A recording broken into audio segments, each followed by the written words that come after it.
नमस्कार मंडळी. महाराष्ट्रात 4 दिवसापूर्वी सगळ्यांना हादरवणारी घटना घडली. महाराष्ट्राचे उपमुख्यमंत्री अजित पवार यांचं विमान अपघातात निधन झालं. त्यांच्या अशा अचानक जाण्याने संपूर्ण महाराष्ट्र शोकसागरात बुडाला. त्यांची कामं आठवून त्यांचे समर्थक, प्रसंगी विरोधकही भावुक झाले. अशातच आता अजितदादांच्या निधनानंतर त्यांचा एक व्हिडिओ सोशल मीडियावर व्हायरल होतोय, ज्यात अजित पवार त्यांच्या बायोपिकबद्दल बोलतायत. सोबतच त्यांची भूमिका कुणी करावी याबद्दलही सांगतायत. अजितदादांच्या निधनानंतर झी गौरव चित्र पुरस्कार 2024चा एक व्हिडिओ सोशल मीडियावर व्हायरल होतोय. दादांनी झी गौरव चित्र पुरस्कार 2024 या सोहळ्याला हजेरी लावली होती. अभिषेक यांच्या अकाउंटवरून हा व्हिडिओ शेअर करण्यात आला. या व्हिडिओमध्ये अवधूत गुप्ते यांनी अजित पवार यांना विचारतो, द अजित पवार नावाचा बायोपिक आला तर त्यात कोणत्या अभिनेत्याने तुमची भूमिका साकारावी?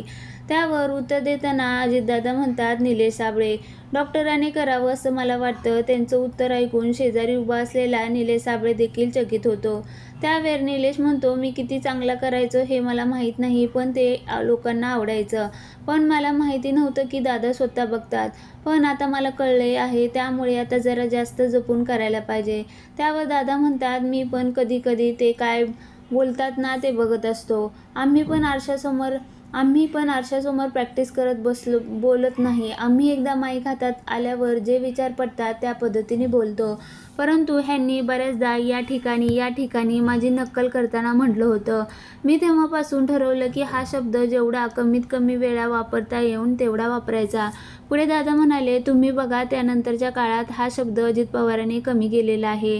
त्यामुळे डॉक्टर तुम्ही अधूनमधून माझी नक्कल करत चला आणि मग त्यातून मलाही कळेन आपण काय योग्य आणि काय अयोग्य आहे. त्याप्रमाणे मला दुरुस्ती करता येईल. द अजित पवार असा चित्रपट आला तर त्याला प्रेक्षकांकडून उत्तम प्रतिसाद मिळेल हे मात्र नक्की.